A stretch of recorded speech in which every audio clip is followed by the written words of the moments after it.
Assalamualaikum warahmatullahi taala wabarakatuh. Welcome back to Studio. Korang tahu tak, ada seorang sahabat yang digelar sebagai Al-Hawari Rasulullah sallallahu alaihi wasallam, pembela Rasulullah sallallahu alaihi wasallam ataupun defender of Rasulullah sallallahu alaihi wasallam. Nama beliau adalah Zubair bin Awam, seorang sahabat yang sangat unggul, berangkap sepupu Rasulullah sallallahu alaihi wasallam. Beliau ni dikatakan digelar sebagai pahlawan yang sejati kerana apa? Beliau mengumpulkan dua sifat untuk menjadi seorang pahlawan yang sejati, iaitu berani dan juga tegas. Bagaimanakah beliau mendapat sifat yang sangat hebat ini? Adalah kerana beliau telah dibesarkan, telah dididik oleh serikandi Islam, oleh ibunya yang keras dan juga tegas, iaitu Safiyah binti Abdul Muttalib, perangkap ibu saudara kepada Rasulullah sallallahu alaihi wasallam.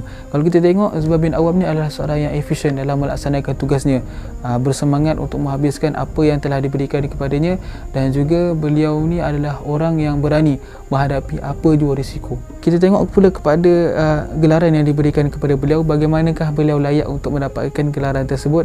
Adalah ketika mana dalam usia yang sangat muda, usia remaja, usia ketika mana orang masih lagi bermain-main, bergurau senda. Ketika itu beliau mendengar Rasulullah sallallahu alaihi wasallam telah ditangkap dan juga disiksa oleh pembesar Quraisy.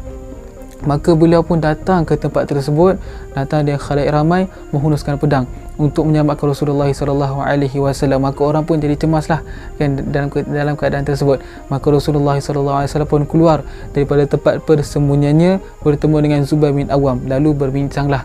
Maka Zubair bin Awam pun menyatakan hasratnya bahawasanya beliau mahu menyelamatkan Rasulullah sallallahu alaihi wasallam daripada ancaman orang kafir Quraisy pada ketika itu. Kalau kita tengok dalam kisah Zubair bin Awam, banyak kisah menarik yang kita boleh dapatkan.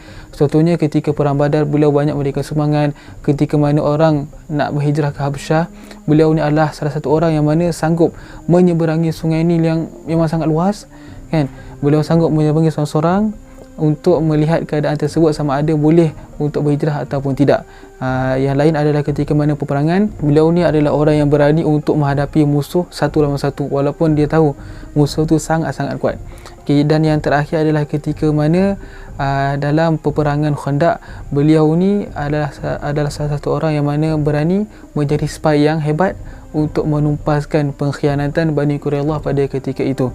Jadi dalam kisah Zubair bin Awam ni, kita dapat tahu bahawasanya sahabat yang sejati itu sebenarnya ada, bukan tak ada kat dunia ni. Cuma kita kena usaha untuk mencarinya, kerana sahabat yang ada bersama dengan kita ketika senang itu memang sangat mudah untuk dicari.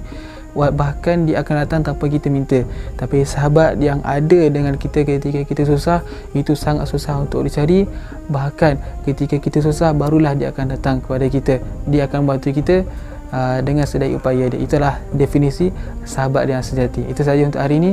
Jangan lupa untuk like, share dan subscribe channel Studio. Kita bertemu lagi dalam pertemuan yang akan datang, insya-Allah. Assalamualaikum warahmatullahi taala wabarakatuh.